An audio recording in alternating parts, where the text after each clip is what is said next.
Bonjour, aujourd'hui je vais vous parler de Paul Auster. Paul Auster est un écrivain américain.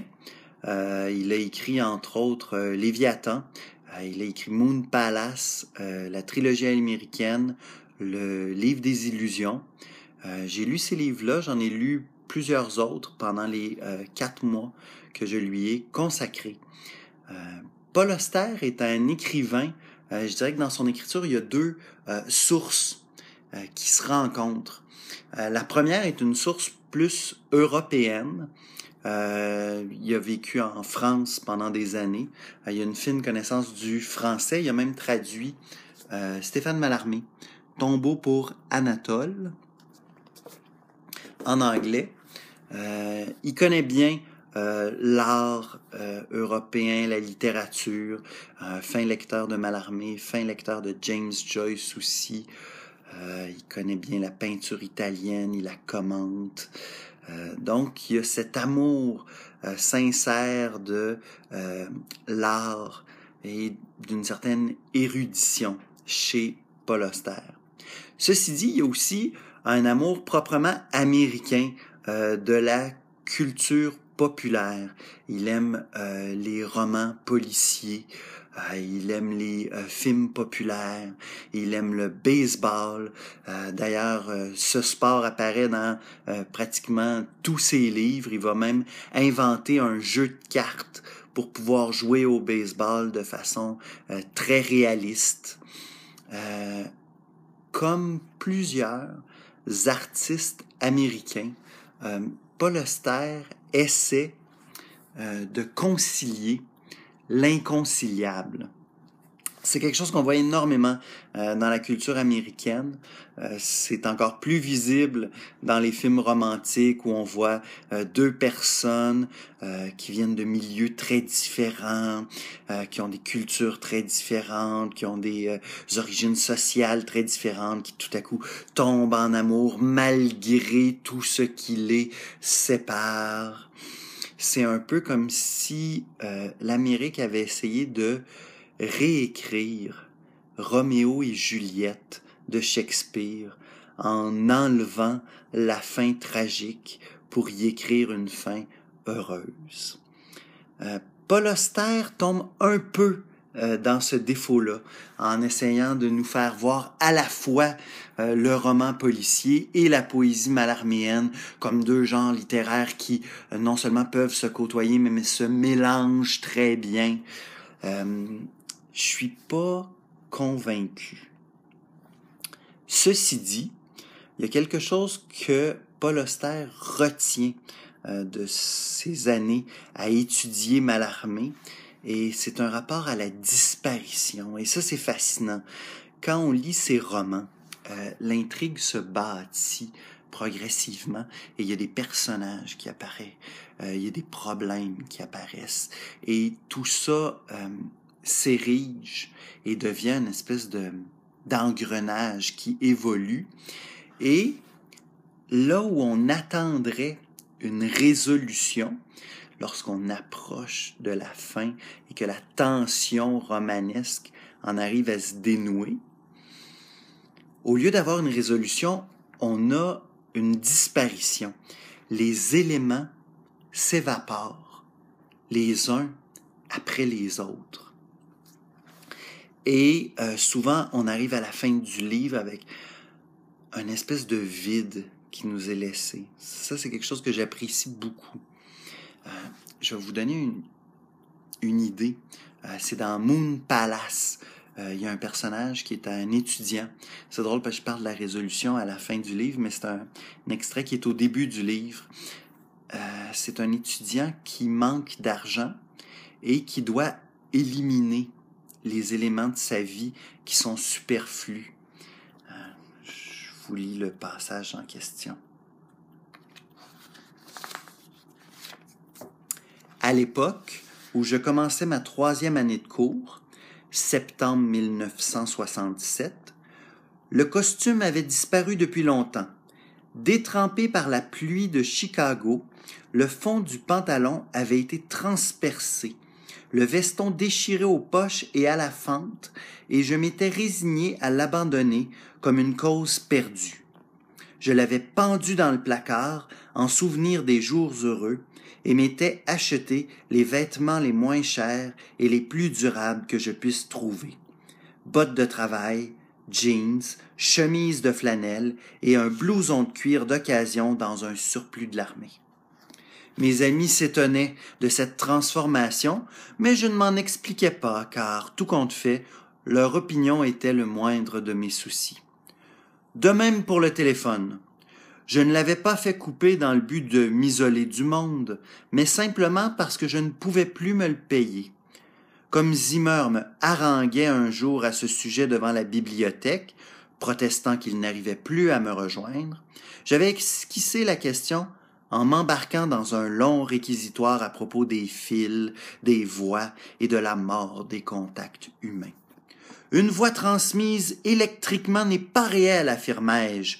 Nous nous sommes tous habitués à ces simulacres de nous-mêmes.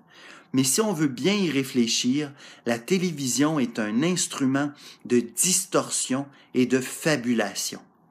C'est la communication entre des fantômes, la sécrétion verbale d'esprit dépourvu de corps. J'ai envie de voir la personne à qui je parle.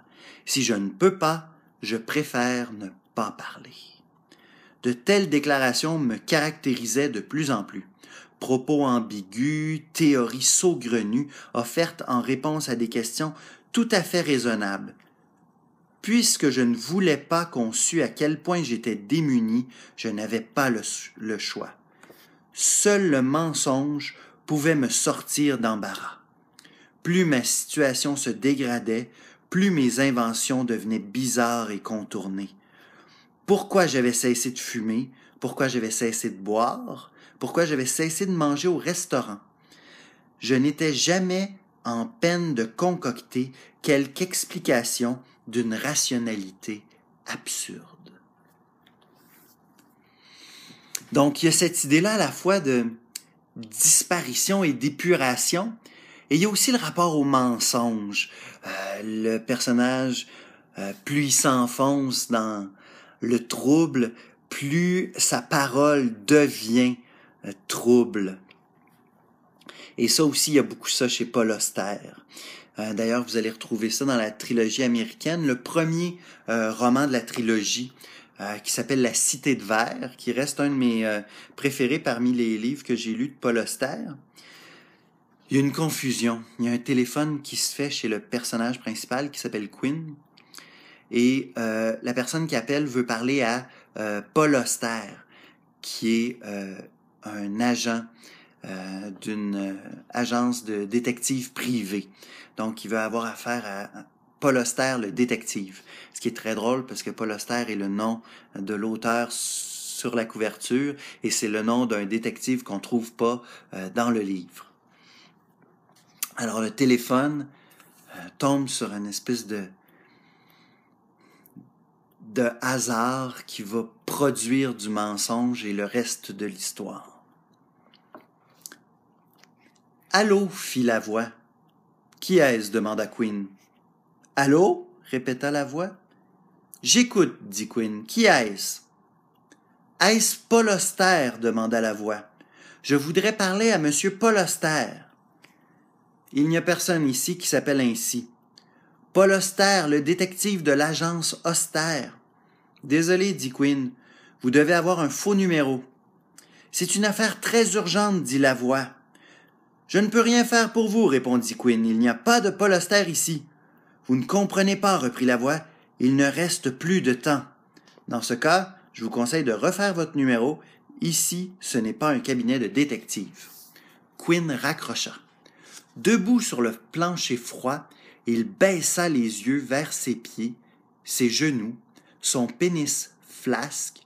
Un court instant, il regretta d'avoir été si brusque avec son interlocuteur.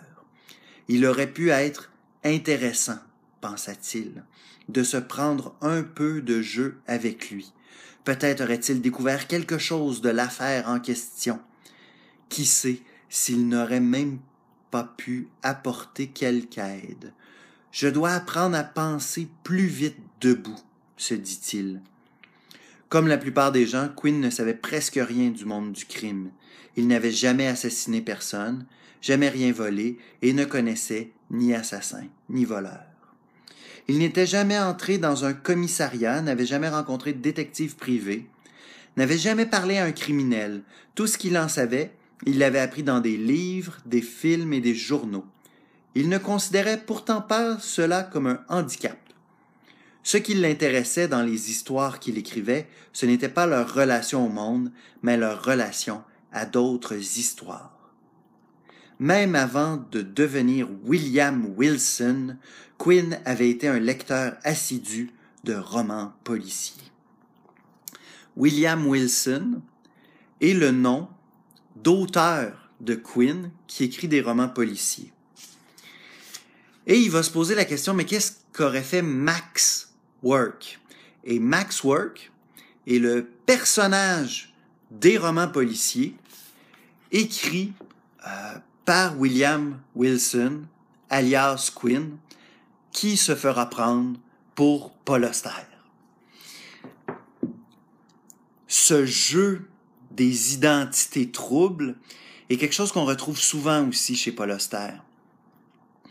Et moi, quelque chose qui m'a passionné et qui, je trouve, est fait à son mieux dans La Cité de Verre. Donc, Paul Auster est cet écrivain qui nous embarque dans un roman policier avec des référents populaires pour essayer de nous en extirper et nous amener dans un monde conçu par des lecteurs de Joyce ou de Mallarmé. Ça donne des effets de glissement intéressants, mais ça ne donne pas des chefs-d'œuvre comme Ulysse ou comme Divagation. Merci.